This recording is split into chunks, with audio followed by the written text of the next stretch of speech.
1540મો શબ્દ ચાંદો. ચાંદોને અંગ્રેજીમાં the moon કહેવાય. ધ મૂનનો સ્પેલિંગ થાય છે THE, the MOON moon. The moon મતલબ કે ચાંદો. 1541મો શબ્દ ચેતવવું. ચેતવવુંને અંગ્રેજીમાં ટુ વોર્ન કહેવાય, જેનો સ્પેલિંગ થાય છે TO2WARN, ટુ વોર્ન મતલબ કે ચેતવવું. 1542મો શબ્દ જગત. જગતને અંગ્રેજીમાં વર્લ્ડ કહેવાય, જેનો સ્પેલિંગ થાય છે WORLD, વર્લ્ડ મતલબ કે જગત. 1543મો શબ્દ જહાજ. જહાજને અંગ્રેજીમાં શિપ કહેવાય, જેનો સ્પેલિંગ થાય છે SHIP, શિપ મતલબ કે જહાજ. 1544મો શબ્દ જંગલી. જંગલીને અંગ્રેજીમાં વાઇલ્ડ કહેવાય. વાઇલ્ડનો સ્પેલિંગ થાય WILD, વાઇલ્ડ મતલબ કે જંગલી. 1545મો શબ્દ જંતુ. જંતુને અંગ્રેજીમાં ઇન્સેક્ટ કહેવાય. ઇન્સેક્ટનો સ્પેલિંગ થાય છે INSECT, ઇન્સેક્ટ મતલબ કે જંતુ.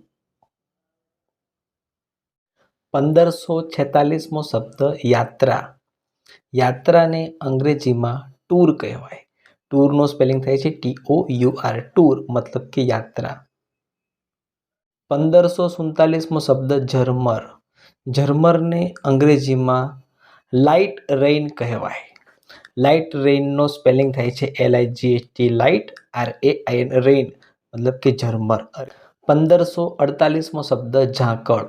ઝાકળને અંગ્રેજીમાં ડ્યુ કહેવાય, જેનો સ્પેલિંગ થાય છે DEW, ડ્યુ મતલબ કે ઝાકળ. 1549મો શબ્દ ટપકવું. ટપકવુંને અંગ્રેજીમાં ટુ ડ્રીપ કહેવાય, જેનો સ્પેલિંગ થાય છે TO2DRIP, ડ્રીપ, ટુ ડ્રીપ મતલબ કે ટપકવું. 1550મો શબ્દ ટીપું. ટીપુને અંગ્રેજીમાં ડ્રોપ કહેવાય. ડ્રોપનો સ્પેલિંગ થાય છે DROP, ડ્રોપ મતલબ કે ટીપું. 1551મો શબ્દ ટોચ. ટોચને અંગ્રેજીમાં ટોપ કહેવાય. ટોપનો સ્પેલિંગ થાય TOP, ટોપ મતલબ કે ટોચ. 1552મો શબ્દ ઠંડુ. ઠંડુને અંગ્રેજીમાં કુલ કહેવાય. કુલનો સ્પેલિંગ થાય છે COOL, કુલ મતલબ કે ઠંડુ. 1553મો શબ્દ તડકો. તડકોને અંગ્રેજીમાં સની કહેવાય. તો સનીને સ્પેલિંગ થાય છે SUNNY, સની મતલબ કે તડકો. 1554મો શબ્દ તંગી. તંગીને અંગ્રેજીમાં શોર્ટેજ કહેવાય. શોર્ટેજનો સ્પેલિંગ થાય છે SHORTAGE, શોર્ટેજ મતલબ કે તંગી.